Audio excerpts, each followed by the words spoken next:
Nos acompaña en nuestro estudio el ingeniero Vladimir Adrianza, profesor universitario, experto en geopolítica del petróleo. ¿Cómo está, Vladimir? Muy bien, muy bien. Muchas gracias por estar con nosotros. Es quizá un poco pronto para hacer análisis de lo que ha venido sucediendo en Venezuela durante las últimas 72 horas, pudiéramos decir. Pero sí nos pudiéramos aventurar a hacer como un acercamiento contextual de este sabotaje al sistema electroenergético nacional. ¿Qué le parece a usted?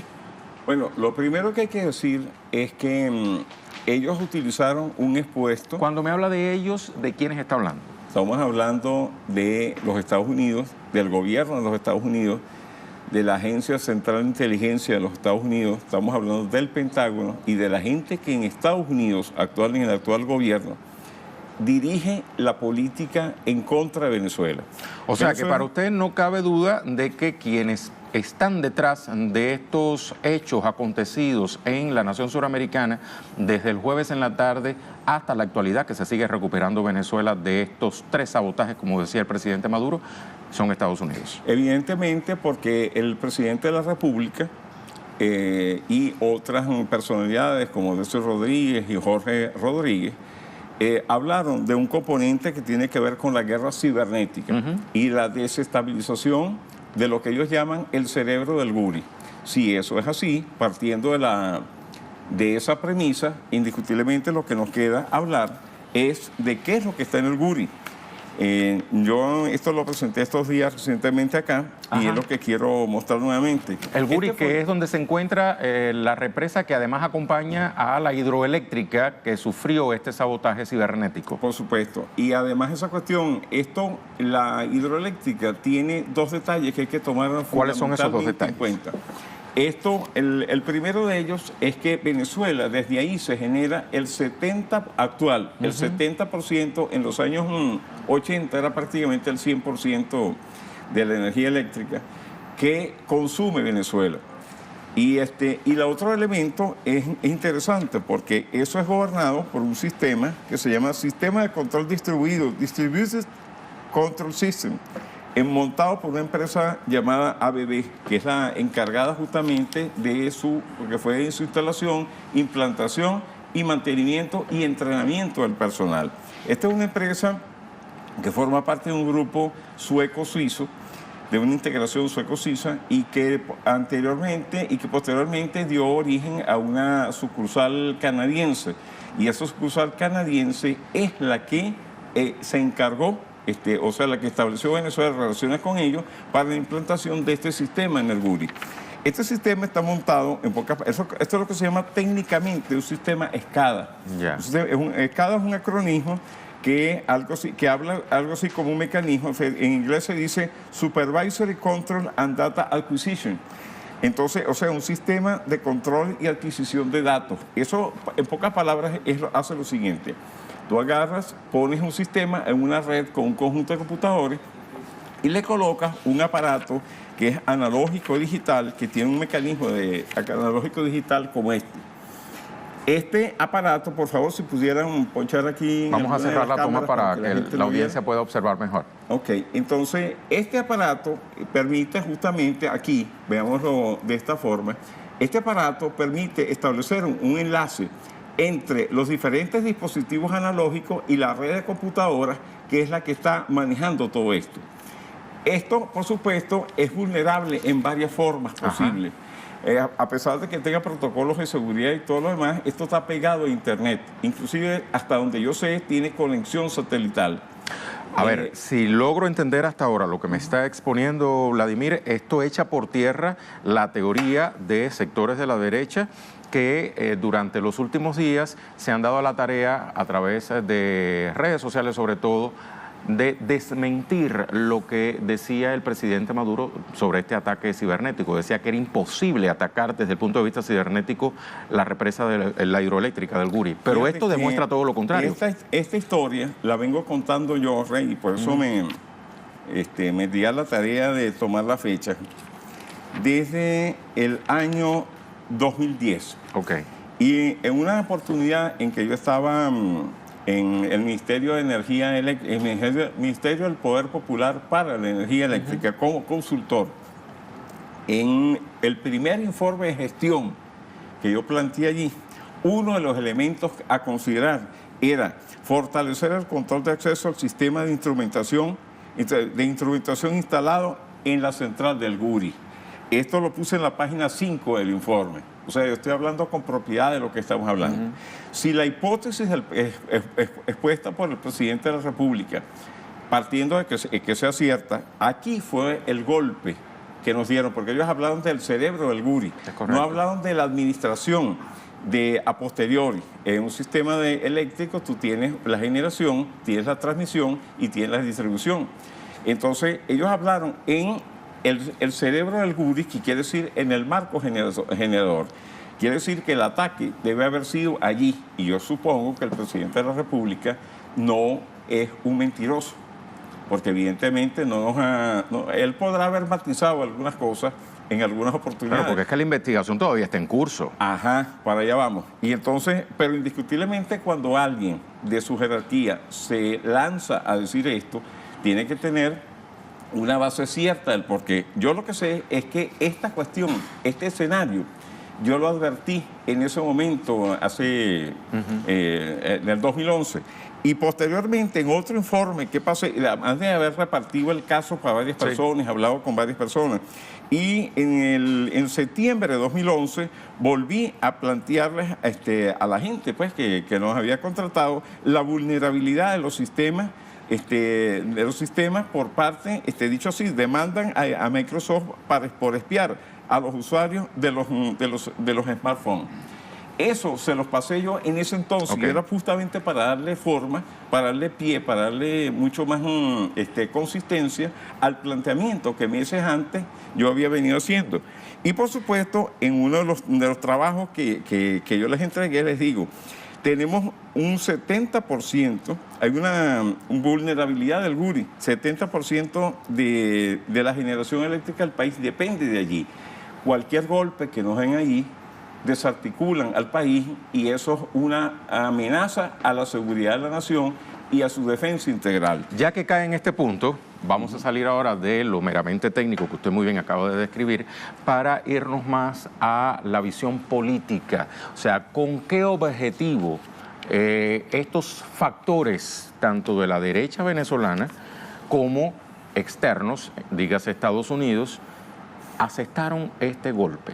Bueno, fíjate Un golpe que además fue reiterado, porque como bien decía el presidente de la República, hubo 3 momentos que perjudicaron el sistema de generación electroenergética del país. Fíjate que hay una noticia de Forbes del 9 de marzo de este año, o sea, anteayer, que dice, "Could Venezuelan power outage really be a cyber attack?" Ese es el título del artículo.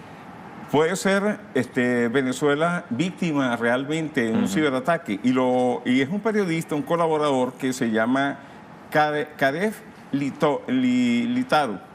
Y él habla del peor blackout eléctrico de Venezuela, y habla que en 2015 él mismo hizo un estudio sobre Cyber First Strike.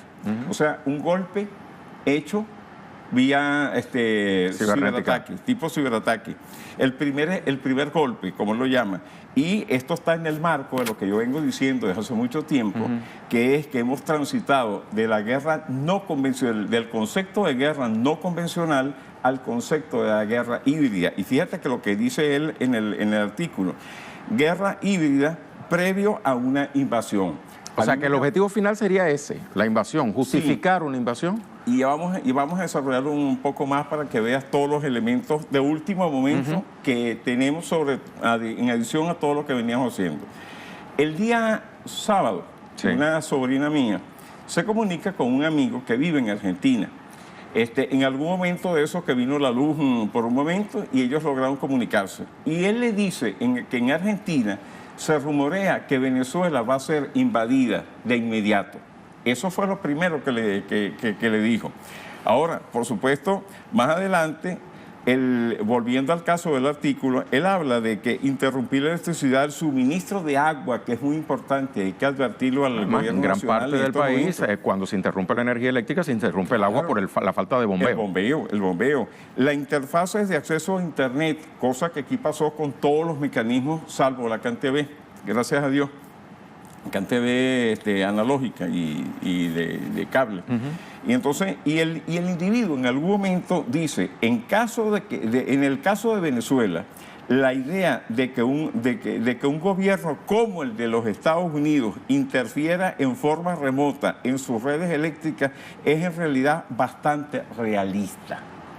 Esto no salió en el Correo del Orinoco, esto no salió en Ciudad Caracas, esto no salió en algún periódico. En las últimas horas sí lo vi que lo replicó, por ejemplo, Venezolana de Televisión. Ajá, seguro que sí. Seguro que yo no lo he visto. Hasta este momento, si tú no me lo dices, yo no lo sabía. Sí, de hecho, incluso compañeros nuestros lo reprodujeron en sus cuentas. A mí me llama la atención que él habla de un escenario realista. Escenario realista en el cual hay que tomar en cuenta que por la vía de hacking, por la vía de violación de las normas de seguridad, que es donde yo creo que está el problema. ¿Por qué? Porque en una oportunidad, hablando de este tema con alguien que tenía que ver en el GURI, yo le pregunté cómo hacían el mantenimiento del sistema, cómo hacían en remoto el mantenimiento. Y esa persona en su momento me dijo, bueno, nosotros lo que hacemos es que le damos la clave del administrador del sistema y ellos desde allá actúan. Y le pregunto yo, ¿y qué hacen luego con la clave? Bueno, como hay confianza, eso se mantiene y tal y qué sé yo. Entonces, no, pero lo lógico es que tú puedes darle la clave, tienes que tener a alguien monitoreando lo que está sucediendo y luego cambias la clave de la administración una vez termine el servicio. A menos de que ellos deberían tener una propia clave con fechas perentorias para que ellos puedan hacer el trabajo, porque esto es un problema de seguridad de la nación. Y a eso también se refería el presidente Maduro en la movilización del sábado. Incluso él, sin pelos en la lengua, decía, hay que, en dos direcciones he dado orientaciones. Una, vigilar, ver hasta dónde llegan los traidores, decía el presidente Nicolás Maduro. Y con la misma celeridad, bueno, pues tratar de hacer todo lo que se deba para que en el menor lapso posible recuperar al país de este ataque. Venezuela tiene una experiencia muy dolorosa, que fue el sabotaje petrolero 2002-2003. Y por cierto, ya que lo menciona, el propio presidente, en ese mismo contexto que le estoy hablando, decía, la única diferencia que estriba entre los autores del paro petrolero del año 2002 y lo ocurrido recién es que los autores del paro petrolero dieron la cara, estos no la han dado. Y eso es literalmente cierto. Cuando los que estuvimos a posteriori del sabotaje petrolero, vimos el desastre que esta gente dejó dentro de las instalaciones de petróleo de Venezuela. No solamente las instalaciones de producción y refinación y distribución de hidrocarburos, sino en los computadores y instalados en diferentes oficinas, inclusive en la misma red de servidores de petróleo de Venezuela. Y de ahí que de ese entonces, yo planteé, porque a mí me hicieron que analizara el trabajo, planteé la necesidad de que nosotros no dependiéramos de un software propietario, como se llama, o sea, un software tipo las N versiones de Windows que genera la empresa Microsoft, o las versiones de software generadas justamente por compañías que forman parte directa o indirectamente del complejo militar industrial de los Estados Unidos. Este elemento es fundamental, y de ahí fue cuando 2 años después el presidente Hugo Chávez sacó el decreto 3390, que hablaba de que todos los ministerios públicos tenían que cambiar a software libre. Otra plataforma. Y entonces empezaron a buscar diferentes cosas en vez de y luego se creó lo que se llama el proyecto Canaima.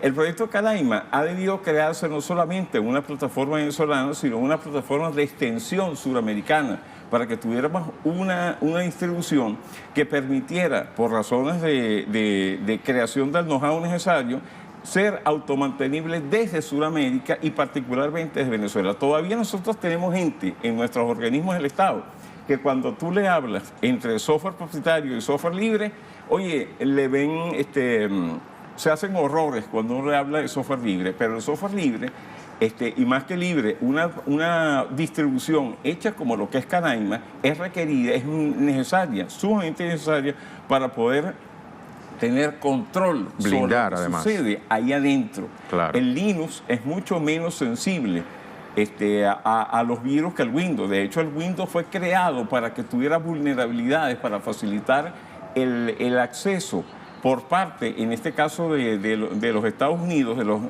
organismos de inteligencia, a espiar las plataformas de todo el mundo. Se vio en el ataque a Saddam Hussein y se ha visto en diferentes escenarios en el planeta. O sea que cuando nosotros analizamos la geopolítica que hay detrás de esto, o sea, el efecto de dominación y el marco de dependencia, indiscutiblemente todo esto está muy ligado.